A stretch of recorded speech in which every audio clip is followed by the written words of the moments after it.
Good morning, everyone, and welcome to Friday. We made it through another week together, and that means that thankfully we get to have a little bit of fun, and I think the fun is going to last all day. We've got Brett Ehrlich. That's a good start, right? We're going to throw away some trash, actually. That's the one chore that we do each week. We throw away some garbage, and I've got some garbage for you. I was doing my little search this morning, trying to figure out who my garbage person was going to be, and I began to fear that it would be someone that I didn't want to make it this one person. But then I came across this story, and it's one of my favorite types of garbage because it's not. I don't think it's immediately clear why it's so garbagey. It's bad, but I'm going to explain to you why I think it's as garbagey as it in fact is. Everybody, thank you for being here. I'm in an okay mood for a couple different reasons, which I'm going to burden you with. One, tomorrow, I am going to be driving down to the San Diego area for my first stayover full day board game day. I have not been to one since 5-6 months before the pandemic began. And now I'm going to do it. And we're going to play a bunch of board games. I can't wait. There's so many that I'm excited to play. Oh God, it's going to be great. Also, yesterday I've been trying to, my wife is away for the week, so I'm trying to take this time to organize our garage. I hung some bikes. I set up this whole pegboard system. I'm getting my tools mounted. I feel productive. How are you all doing? Are you feeling productive today? Anyway, Sarah, that's awesome. Sarah, what games did you play? And by the way, if he's away, Dragon Daddy will play. Well, if she was here, she would be going with me. She plays a lot of board games with me, and we are neck and neck. You might not know this, but my wife and I, we play a lot of board games, just me and her. And, oh, that's cool, Alex. And we track who wins each game. And I had been leading by a few, and then I had a really bad night of sequence against her, and I lost 2 games in a row, and so we are right neck and neck. Cooper the Copper Dragon has been a Tier 2 member for 9 months. Says, did you hear about the Shell CEO getting shredded at a TED Talk yesterday? No, I did not, actually. I'm going to have to look that up. Youth activists confront Shell CEO. Interesting. Okay, thank you. I'm going to look into this. Maybe I can try to fit it on the main show later on. Oh, by the way, that's the other fun. Cenk Uygur, Bridget Todd, the main show. Don't go anywhere. It's going to be fun. Isle of Cats and Atlantis Rising. That's cool. I've not played either. I am familiar with both of them. I've heard Atlantis Rising is very good. Hold on. Ray Turner says, I feel the same, Johnny Pie. No game shows in 2 years. Yeah, it's been a rough period. Lena Peak says, I'm going to an all-day board game extravaganza on Sunday. Am I becoming a full-blown nerd? Well, first of all, yes. But hold on. What's going on? Is this at somebody's house? Lena, do you play board games? Have you been holding out on me this whole time? Ari's been playing Werewolf lately. That's cool. I play some games that are like Werewolf. Gabby has been a Tier 2 member for 11 months. Says, hi from your very first member. Have fun in SD. That's awesome. 11 months. And I think that she's right because someone hit 10 and I said it was from the very beginning. Well, first to 11, I think.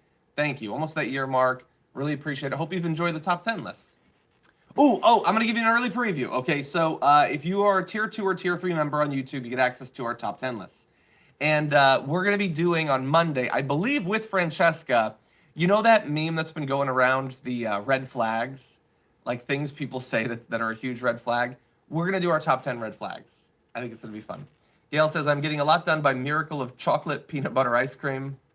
That sounds pretty good. That does. Okay, apologies. I might miss some comments. I need to get into the news. I do like Res Arcana. You are definitely smart enough for board games. Via grad school friend. That's fun. I actually played quite a bit in grad school.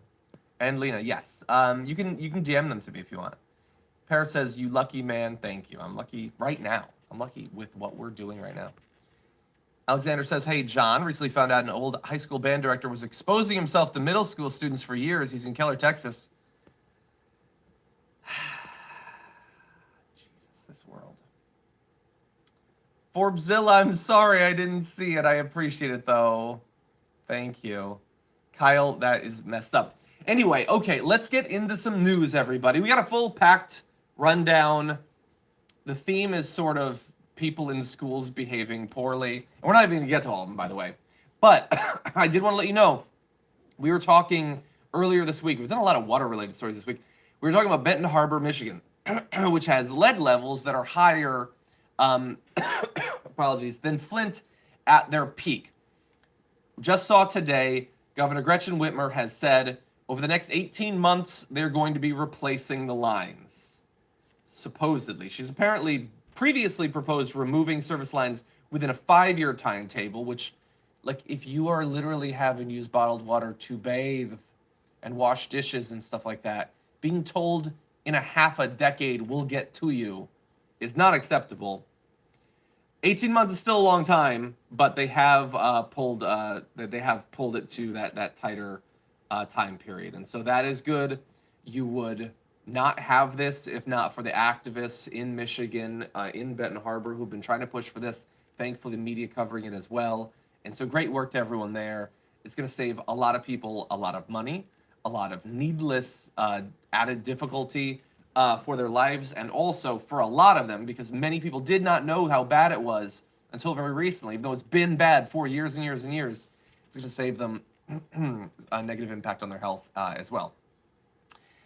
I apologize. You know, earlier today I was really feeling like I'd gotten over my lingering throat problems, but apparently no.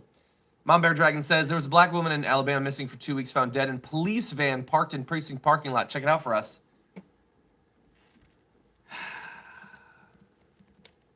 I had not seen anything about that. Wow. Huh, that's weird. The Root covered it. Trail Star, who I've talked to, I didn't see it on the Root. I go to them every day. Well, thank you. Appreciate you for letting me know about that. Prison Mike Dragon says, morning, John Dragon Squad. Finally getting together with my Lords of Waterdeep group tomorrow. Any winning strategies you know of? I've only played it once. I don't have any strategies. I build appealing buildings that other people will want to go to, I guess. I've heard that can be effective. I'm an expert on few games. I'm generally solid, but not necessarily a massive winner. Oh, by the way, I wanted to mention this. Just getting the early information about this. And I think people in the audience might be talking about this now, actually. But I had read this member of parliament, David Ames, was stabbed. That's news. The latest I read was that he had actually been killed, which, like, anytime a politician is effectively assassinated is shocking, but you don't expect to see that in the UK. Like, when was the last time a politician was attacked, was murdered? We're going to be looking for more information on that. It's obviously incredibly serious. I don't want to, throw out baseless speculation, but some people are saying that they're reading that he was in the hospital, but others are saying that it is confirmed that he's dead. Yeah, Peggy, so stabbing is big in the UK. They don't have access to knives, so they're forced to use guns, which is, they don't have access to guns, forced to use knives. It's obviously preferable. But anyway, yeah, still, normalization of political violence. We're seeing it all over the place.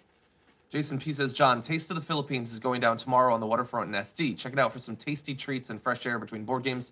So that does sound very good. The issue is I'm not going to be in San Diego. I'm going to be like 30 minutes outside of it. So I'm not sure that I'll be able to do that. But it does sound good. I could really go for some food from the Philippines. Yeah. So apparently he is dead. Devastating. Devastating. Totally mixing up the UK news. Oh, Joe Cox was in 2016. Thank you. Okay, let me bring that up. I need to learn more about that as well. Oh, yes. Yes, I do remember that, actually. Oh my, has it been 5 years? Jesus. Wow. Okay, totally different news. In the UK, it's a UK bakery that has been ordered to stop using what are described as illegal sprinkles. It's called Get Baked, which you gotta love that. So apparently, there's there's UK sprinkles and there's US sprinkles. The owner of this bakery says the US sprinkles are better for baking. However, the sprinkles use a dye, red dye number 3, also known as E127, that is not allowed. You can use it for certain limited things, but not for these dyes. So why does that matter? Well, here's the scary thing. These regulations are, sometimes founded and stuff. Studies have suggested it may be linked to hyperactivity in children and an increased risk of thyroid tumors in male rats. I'm going to be honest. So someone put this in our company Slack. I did not expect when I clicked on this that this would be so serious. I thought it was just like a protectionist thing. We make sprinkles here. We want to protect it. You got to use our sprinkles or whatever. But yeah, these little things, like the U.S. is so lax in what it allows in food products. And we just consume it. It just builds up a million different competing deadly and dangerous chemicals. Apparently they're better for baking, though. I do appreciate a good baked good. Okay, let's see. Do you play Little Nightmares, John? I have not played Little Nightmares. I'm not sure that I'm actually familiar with that.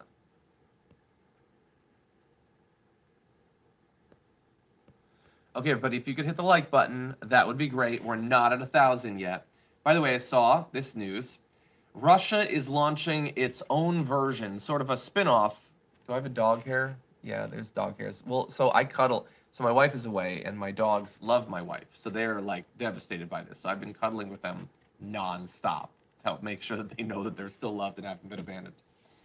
Anyway, Russia is launching its own version of RuPaul's Drag Race.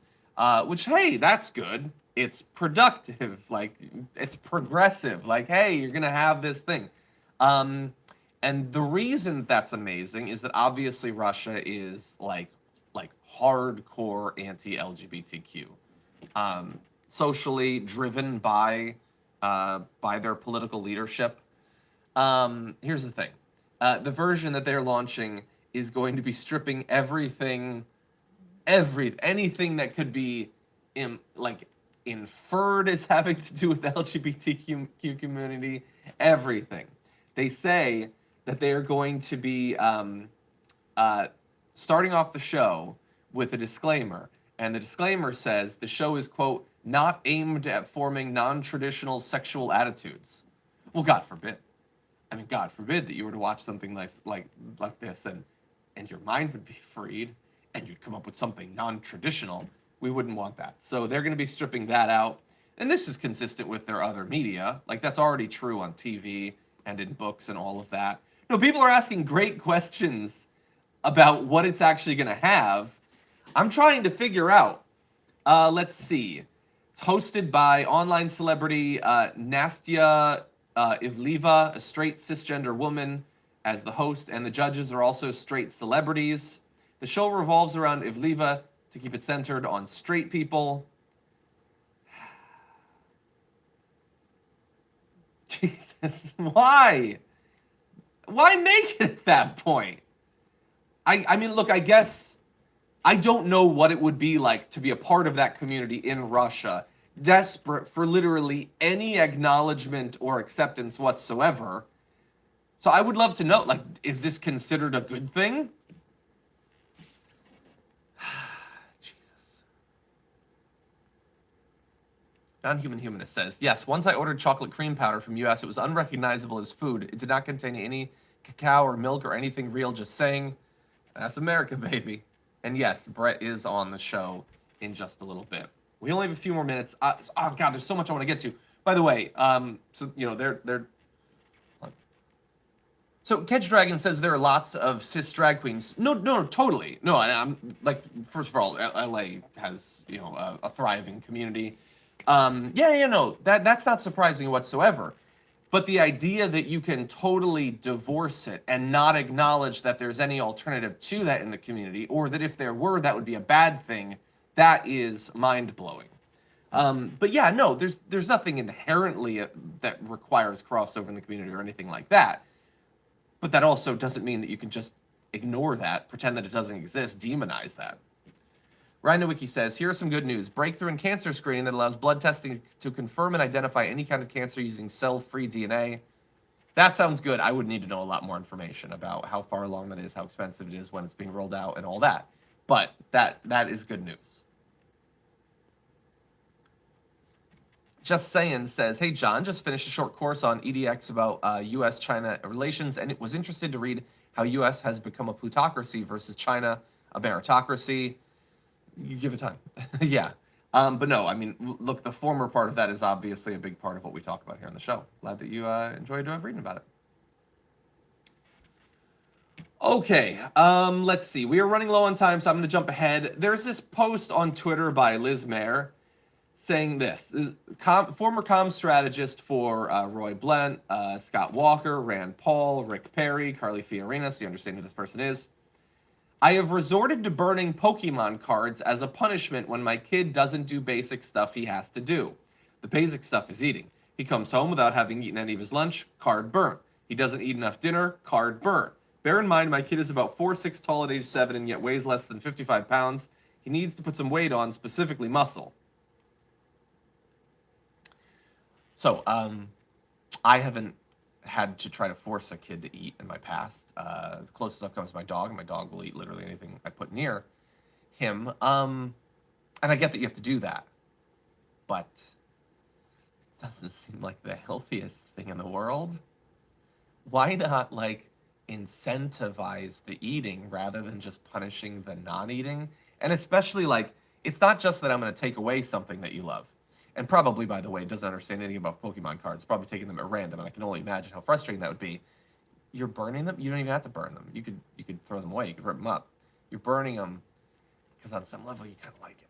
I don't think this is just about the food. I think Liz Mayer hates Pokemon. Jay Hawker says, go vote for Garbage Horse of the Week. There is still time. If you want to go to the community tab, you can do that. Yeah, the putting on the muscle, like, it doesn't necessarily have to be as bad as it sounds. I don't think she's saying, kid needs to be ripped. Get jacked, kid.